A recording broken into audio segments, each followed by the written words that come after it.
So this is kind of a slight follow-up in the sense that I'm sure people probably bring in plans from here. I got this done from X, Y, and Z. And what do you commonly see that the states that you see that inexperienced attorneys are making these kind of plans? So I try not to talk negatively about my colleagues, and actually it's my approach and it's my practice.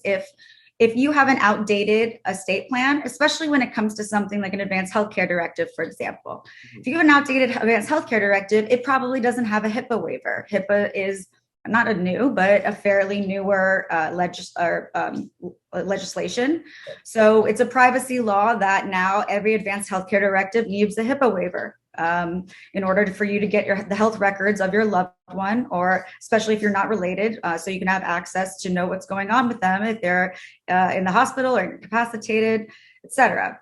So something like that. I'm going to interrupt you for a quick second. So how do you so let's assume this law, I had no idea. Let's assume.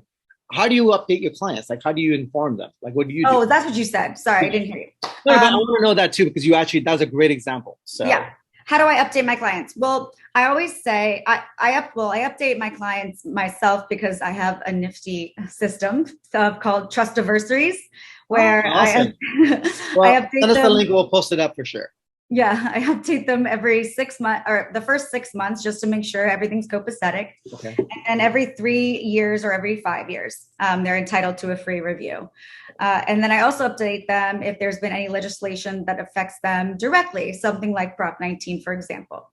And then I also say to think of me as their best friend. If they would call their best friend to tell them about a life or a lifestyle change, for example, they have a baby, they get married, they have a new grandkid, they buy a property, they move, they start a business, their parent dies, they get divorced, something like that, that needs to be reflected in their estate plan. And that's when they should call their favorite blonde. So I interrupted you because you said that you never badmouth, which I appreciate the fact that, I try to do the same, where if I do see a mistake by someone else, I'll never say it as a mistake. I'll say, oh, it seems like an oversight, or right. But I do have a policy where I didn't do this at the beginning of my career, and it kind of bit me in the tush. So I don't do amendments anymore. I only do restatements, and that's because the difference is if you bring me your old trust, as opposed to adding an amendment that would in fact keep the original language and only amend additionally, and you can change just like a small section in that case. To keep a larger part of the original language, I instead restate the whole trust with the change, with my own language. Well, case in point, I come into you and I say to you, hey, I forgot to do an advanced directive. Can you just stick that into my estate plan? Well, that's different because it's a different document, and that would be, I'm not then responsible for the trust itself. And the original attorney would be responsible for the trust.